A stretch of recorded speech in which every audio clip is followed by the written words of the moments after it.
So I'm just getting ready for bed. Just crawled into bed and my room is nice and cool. My teeth are nice and clean.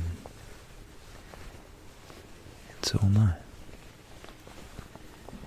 And I wanted to share with you some beautiful facts. Some of the most interesting, most amazing, inspiring, awful, maybe terrifying, maybe consoling facts about the universe that we live in. It's immense, perhaps infinitely so, and we only see a small portion. The part of it that light has been able to so far traverse. But I know you, just like me, are inspired and amazed.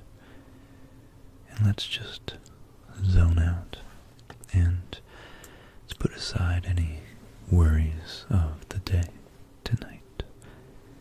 And let's just drift into the cosmos of our mind as we think about the celestial phenomena out there.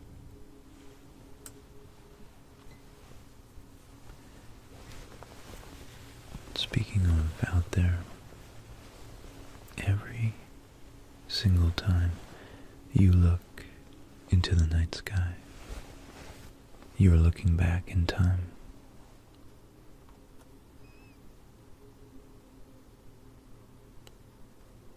The nearest star to us is four light years away.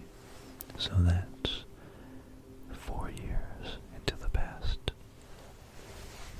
Most of the universe is over 2 million years old for us. 2 million is the age we're looking at Andromeda at. So, for all we know, 1,990,000 years ago, the massive black hole at the center of Andromeda could have exploded, and we're merely waiting for that light to reach us.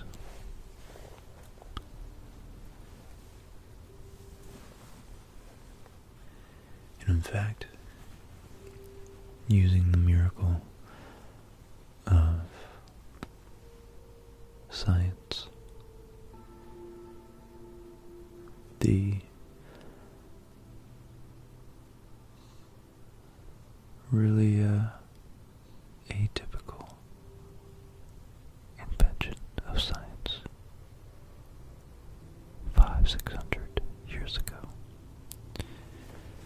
we're able to look through the Hubble telescope billions, not just millions, but billions of years into the past.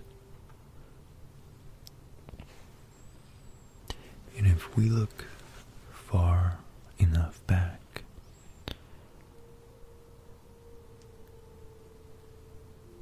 we can actually detect the cosmic microwave background.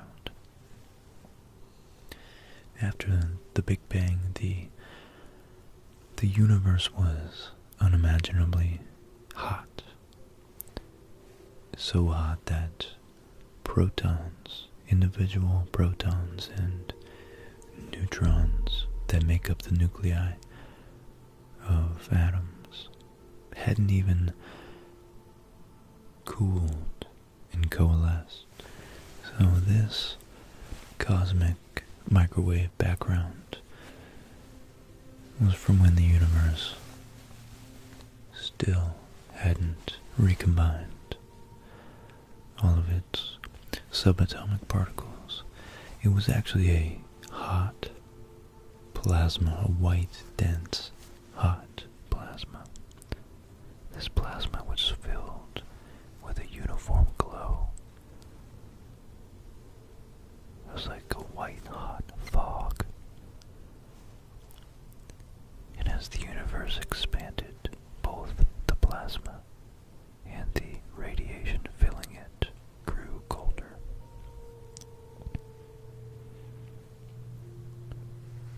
And when the universe grew cool enough, the protons and electrons combined to form neutral hydrogen atoms.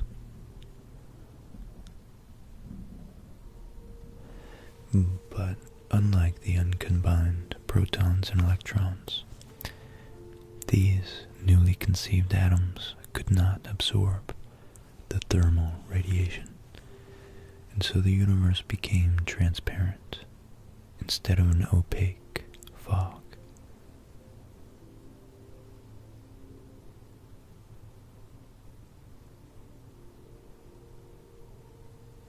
This is known as the time of the last scattering,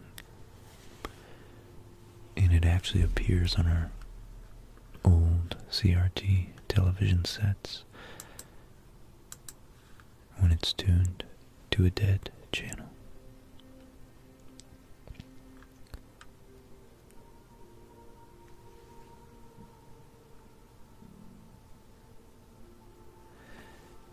Another interesting thing is astronomers have actually discovered the largest known diamond in our galaxy. It's a massive lump of crystallized diamond called BPM 37093. They named it Lucy after the Beatles song Lucy in the Sky with Diamonds.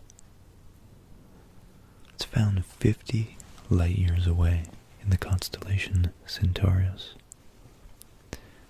It's about 25,000 miles across.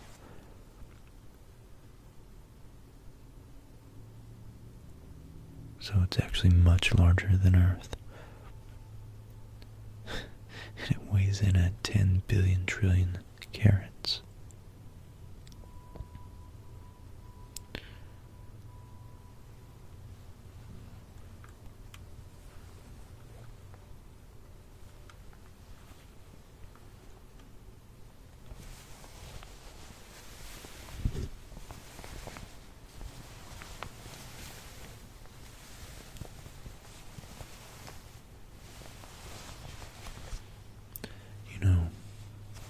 We spin, electrons spin, quarks spin, the sun spins, the entire solar system itself rotates around the galaxy that is spinning.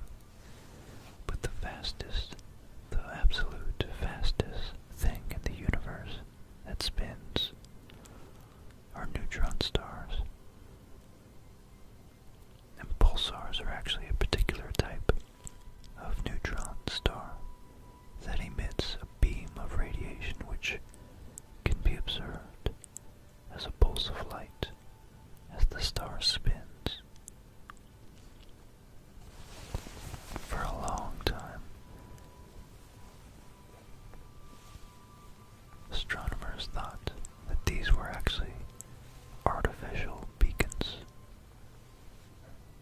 lighthouse, signposts, navigational beacons for transgalactic or interstellar aliens to organize their bearings around. But as we've begun to observe a little more in depth, we've realized that these are naturally occurring phenomena, but nonetheless, even some of our satellites orient themselves in space using these very ostentatious physical celestial phenomena.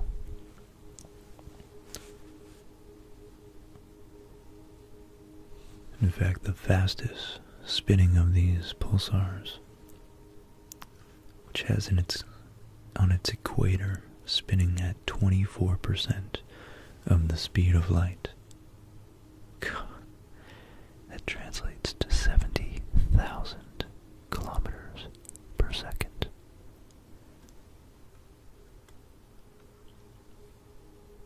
And these neutron stars, they're not just spinning fast. What's crazy is that they're so dense that a spoonful of neutron star weighs 1 billion tons. 1 billion tons.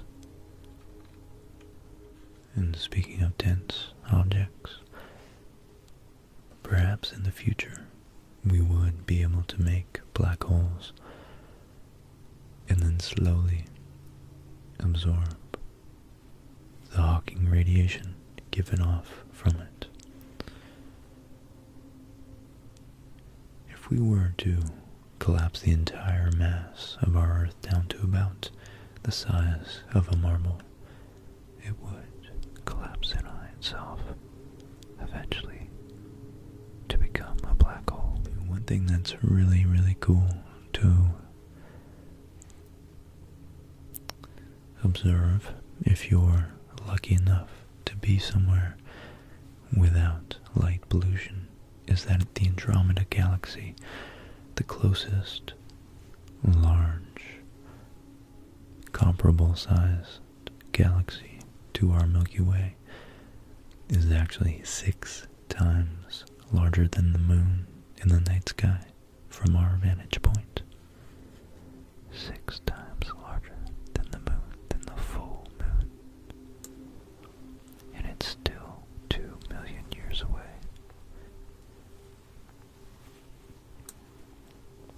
And what are galaxies but matter formed in the local pockets of really, really, really dense gravitational fields we call stars. And when these stars explode, after they've been fusing atoms for billions of years, many times those regurgitating, those compellingly large explosions, they spark, they initiate the collapse of new nebulous clouds into flat rotating disks that eventually condense into new stars. So out of these new stars, most of the masses, these nebular systems, most of the mass is reformed into new stars, but some of them are formed into planets. And those planets, on those planets, biology like ours has formed. And because the universe initially formed the most rudimentary element, which was hydrogen and helium, both with 1 and 2 protons in their nuclei respectively,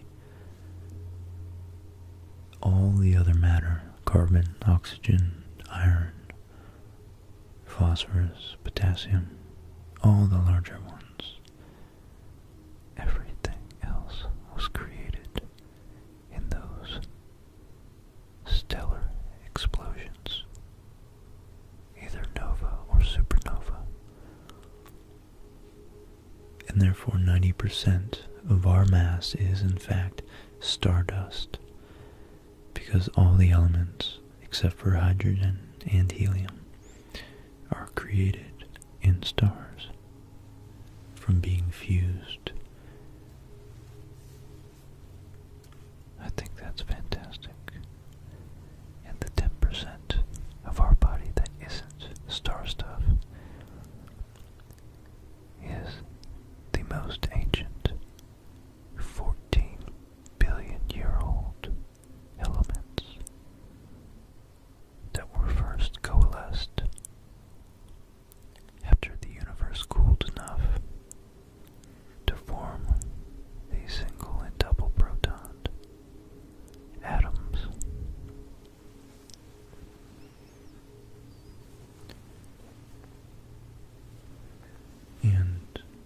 pretty, God, it's really just majestic to imagine that there will be a time, maybe 100,000 billion years from now, or like 100 trillion years from now, that our universe will be so evolved and will have used up most of its material and matter in our stellar fusions. And so right now we're actually in a very special, very unique, very creative, chaotic, yet creative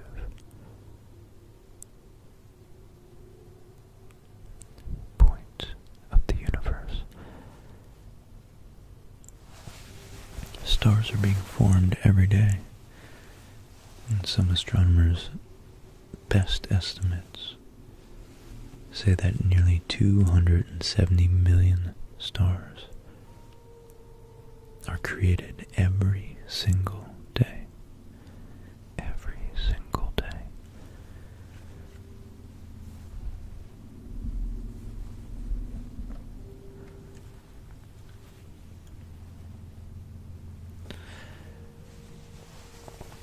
And that's why there's so many stars in our Milky Way. Our solar system itself takes about 225 million years to rotate just once around the Milky Way. In fact, the last time Earth was in its current position, dinosaurs were just beginning to roam Earth.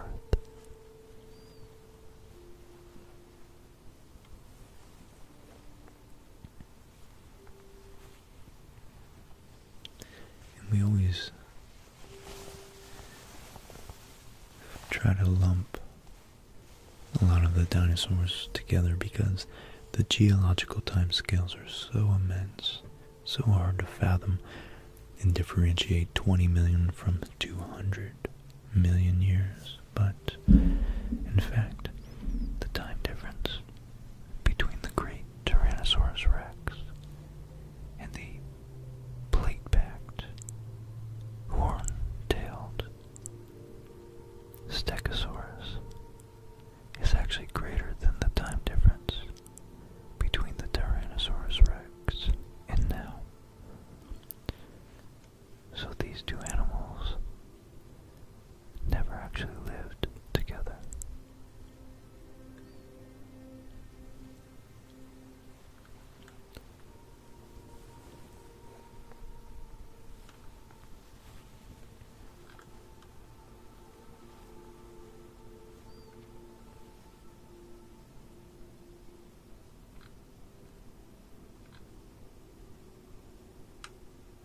I think just the sheer immensity and mysteriousness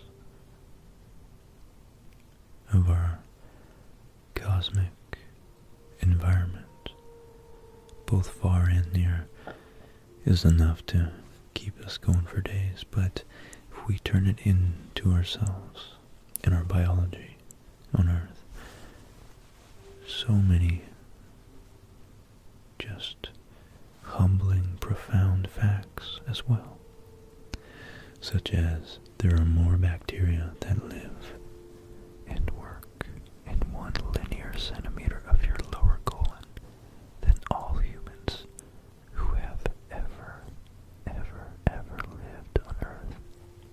In fact, it seems like by mass we're mostly bacteria, which makes you think just how dependent we are, and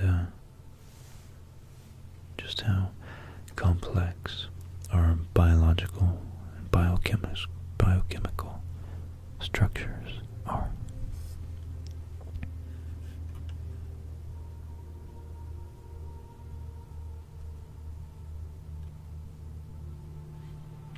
Some scientists have discovered or have tried to perceive what it would be like and how space-time would be warped from being right near a black hole.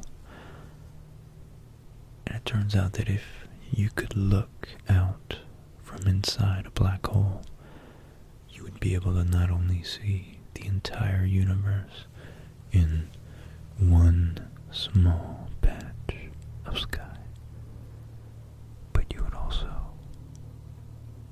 see the own back of your head.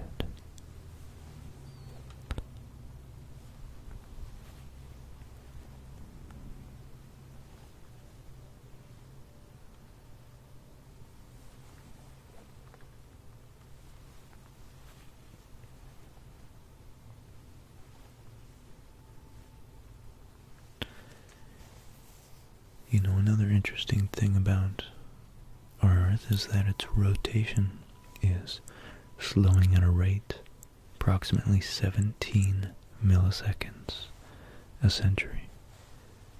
And the length of the day for the dinosaurs was actually closer to 22 hours. But nonetheless, it's still pretty close to our modern day. And we, no doubt, have been adapted to sleep during these cycles.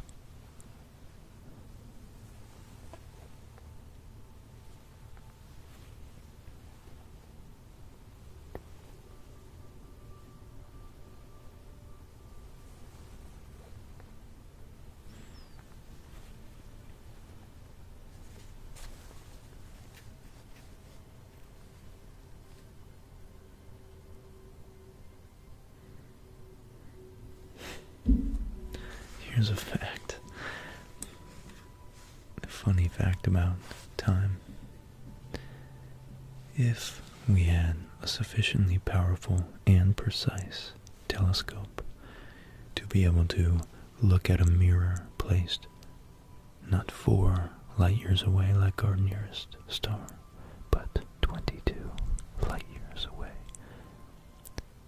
we would be able to watch the Apollo landings on the moon in real time next year.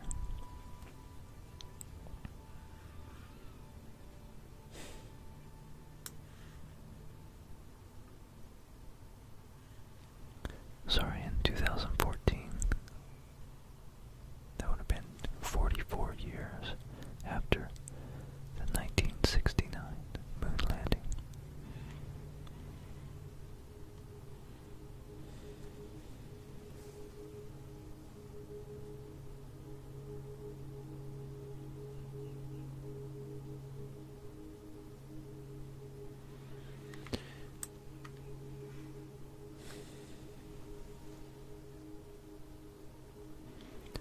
Current estimates regarding the number of stars in our galaxy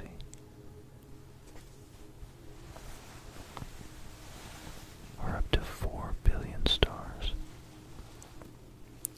and up to 50 billion planets. So if even 1% of those are in the Goldilocks zone, there's possibly over 500 million planets. 500 million planets in our galaxy alone capable of supporting life.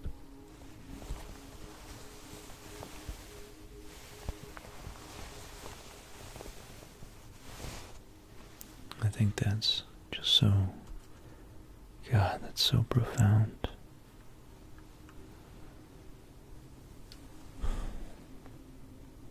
Wow. You know, given enough time, hydrogen begins to wonder where it came from and where it is going.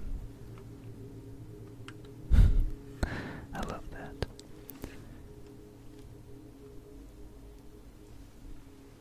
If you really want a large perspective on yourself, you're currently on a 4.5 billion year old spaceship. A self-sufficient, organic, complex spaceship.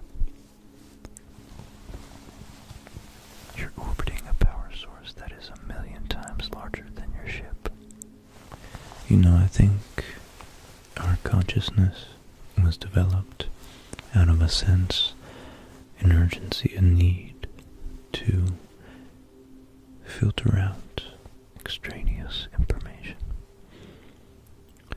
And we are able to hyper-focus on the things that matter, like our social groups, and taking care of our families, and hunting, and then perhaps using tools, and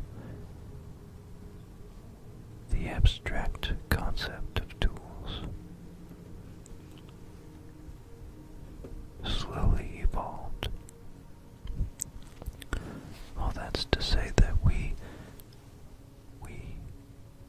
can't possibly conceive of everything in the universe, but we're doing a pretty darn good job of it so far.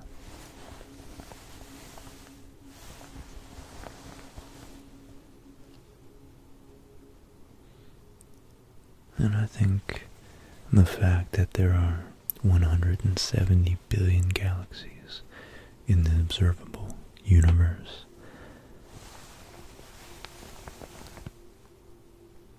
lends some credibility to the one of the things we can perceive is that there may very well be much more life out there. Undoubtedly, there must be other single multi-celled organisms like bacteria, but I have a feeling that there is indeed consciousness out there. I really do think so.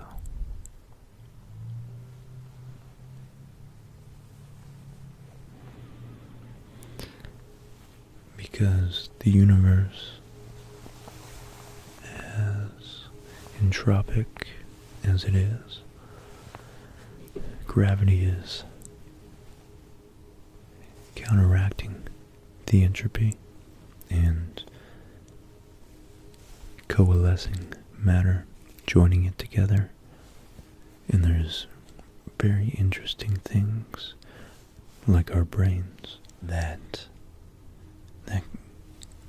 have evolved, and they've evolved to such an extent that they're able to think about how they've evolved. And in fact, the human brain is the most complex object in the known universe, with 100 billion neurons. And between those 100 billion neurons, there is a quadrillion connections. And we still know very little about this organic supercomputer and how it operates. But we do know the human brain is the most complicated thing we've ever discovered.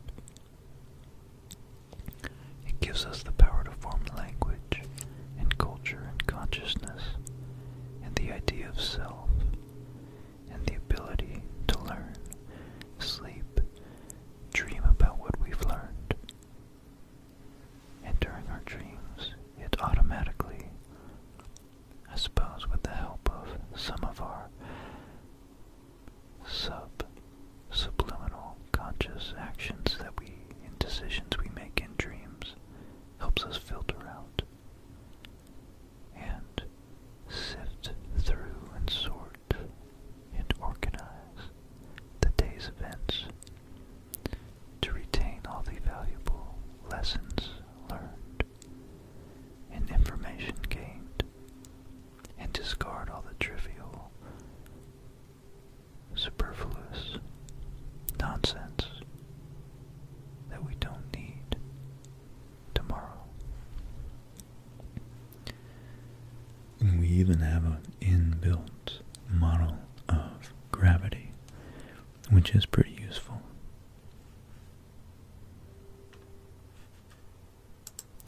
Now this whole time, as far as I know, I'm gonna edit this so that you've been looking at the Voyager spacecraft record. In the Voyager spacecraft, well, there's actually two. And NASA engineers actually considered more than 10,000 possible trajectories for these spacecraft, because this is our first attempt to reach out into the unknown and try our best to put our best foot forward and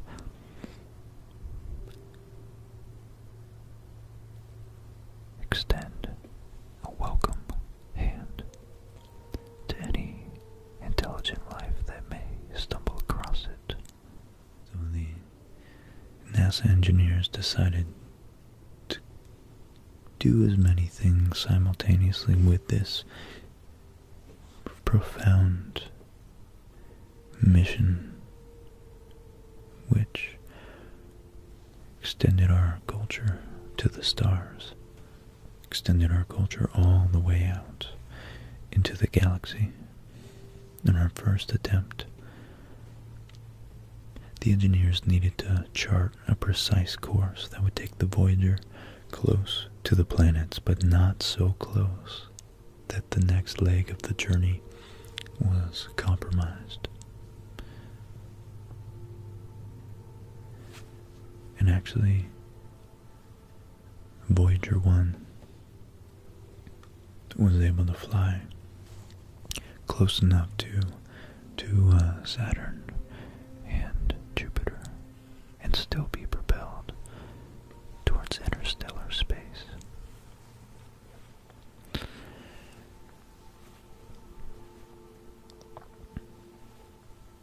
Now, in order to offer a sense of Earth's culture to any spacefarers, we at NASA included a 12-inch gold-plated audiovisual disc on the craft, dubbed the Golden Record.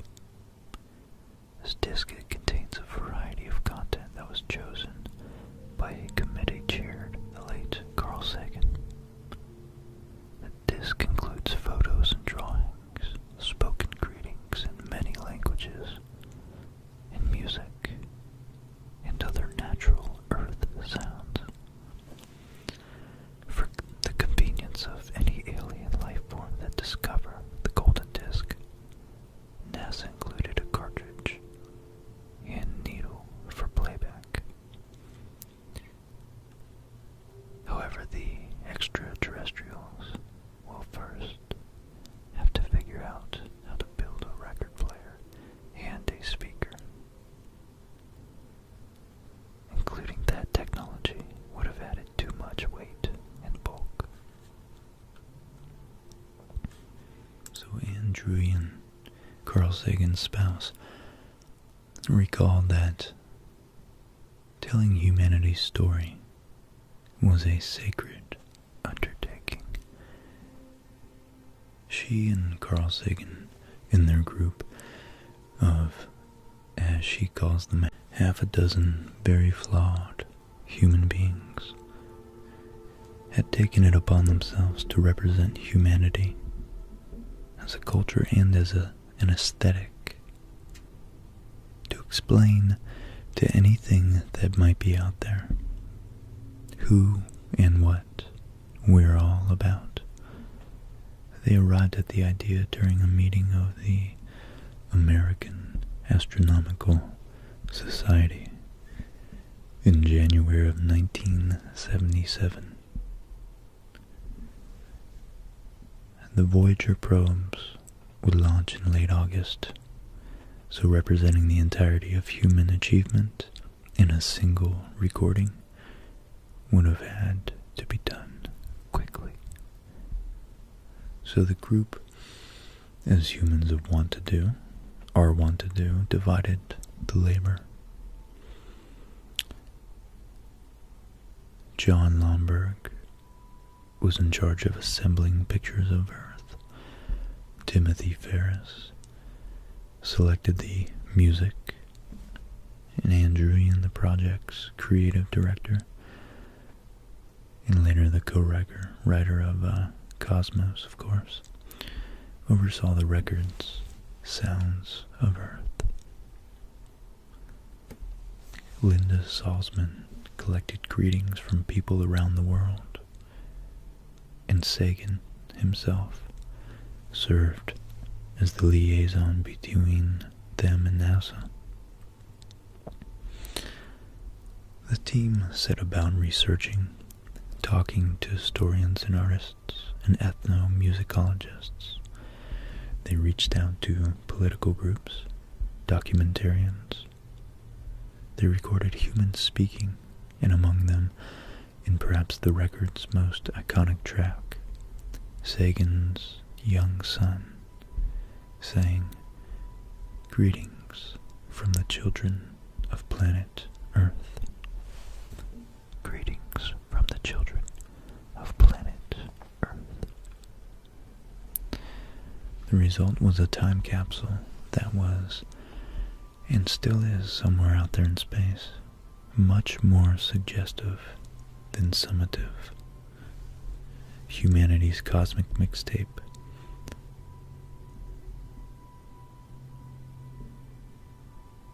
is blasted from Earth in 1977 with the Voyager spacecraft.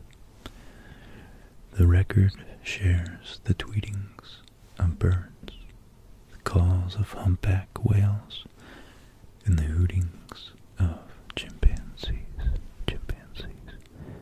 It includes Salzman's work spoken.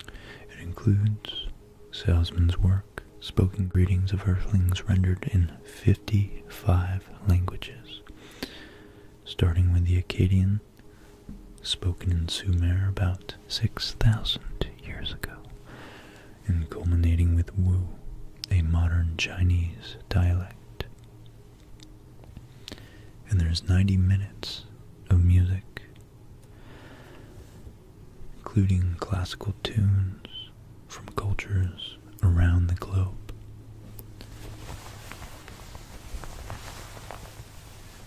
And this includes the first 2 bars of Beethoven's String Quartet, which sounds like this.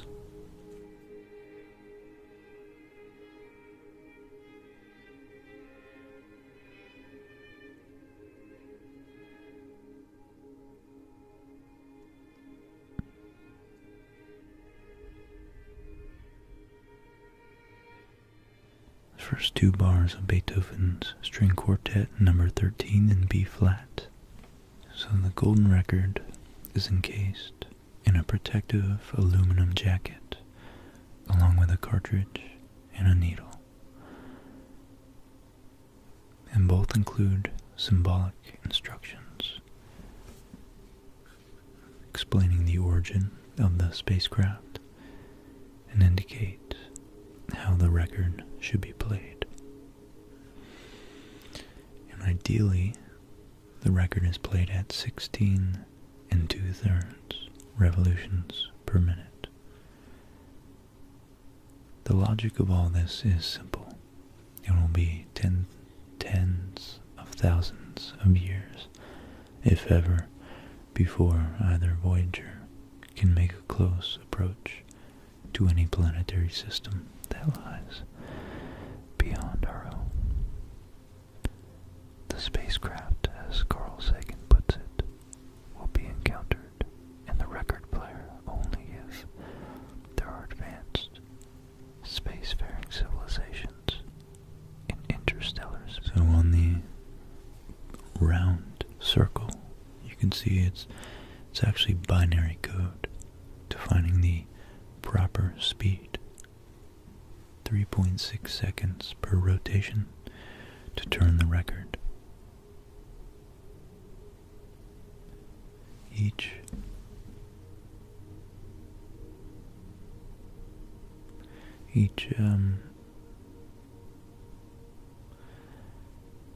radial line stands for a 1.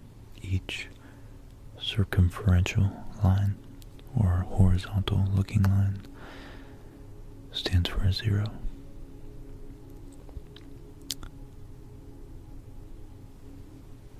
And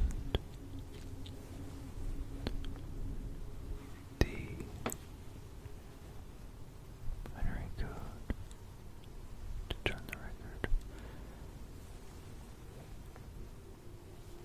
and the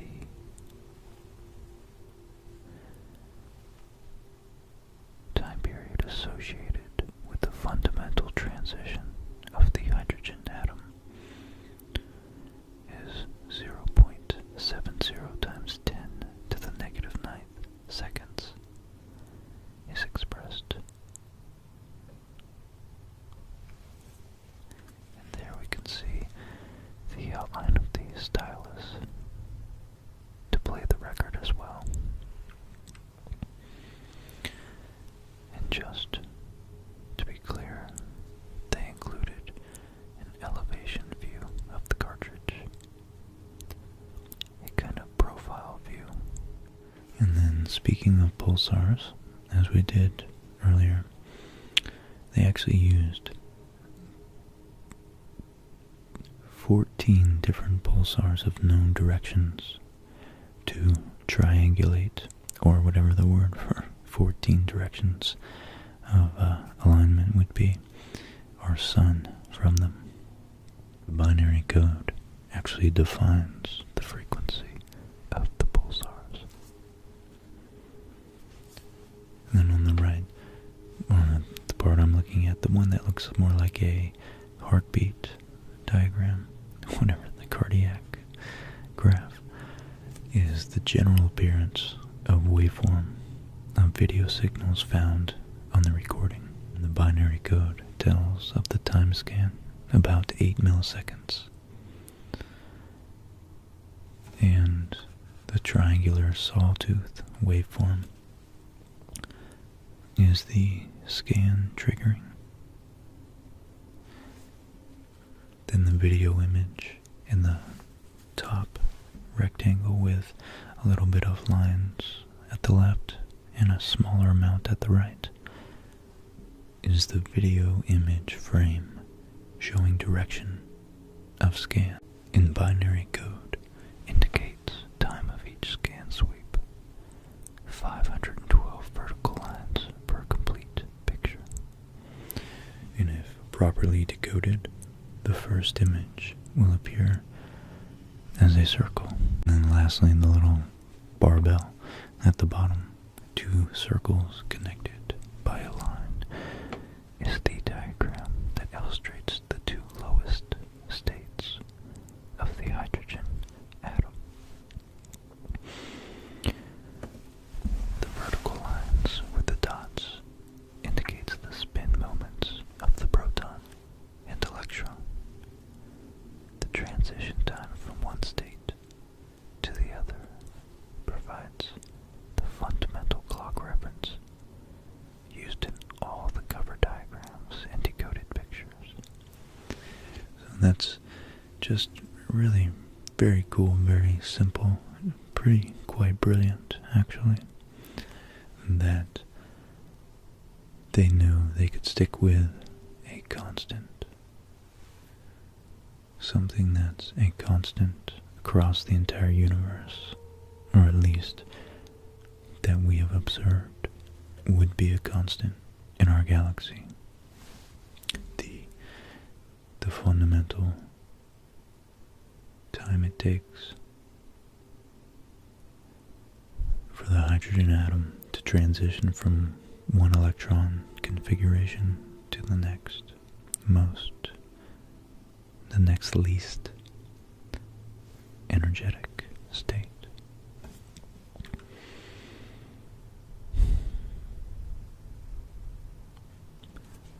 So the golden record carries more than English words.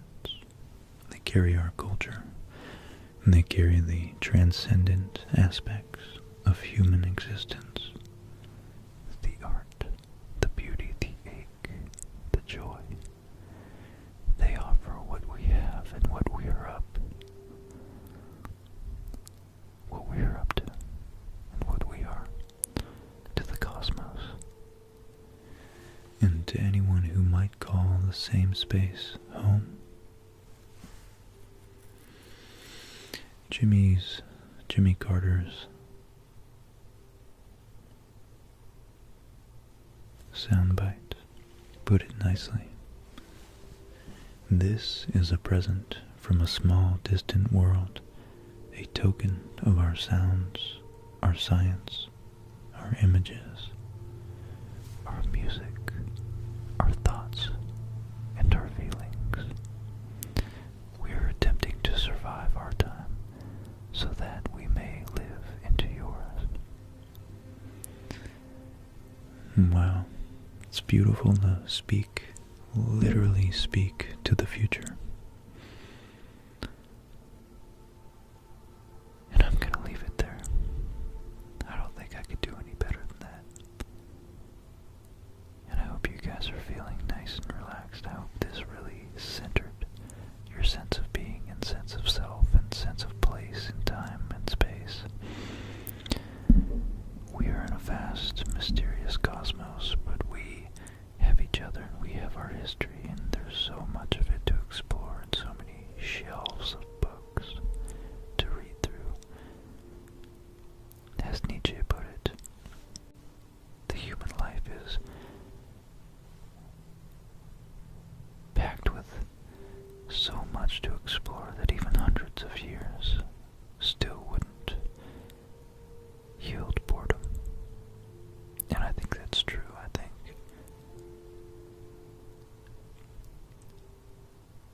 our capacity to think, discover, explore, condense and synthesize information into what we already know. The act of exploration, the act of sharing the exploits and the treasure from what we have explored and from the things that we have created from the unknown is what makes and what continues to drive us to search around that ever enticing corner we have yet to turn. So I hope you guys have a wonderful night, and I'll see you next time. Thank you so much for watching and for all your support. I take it to heart, I really do. It means the world to connect with all of you, every single one of you, seriously.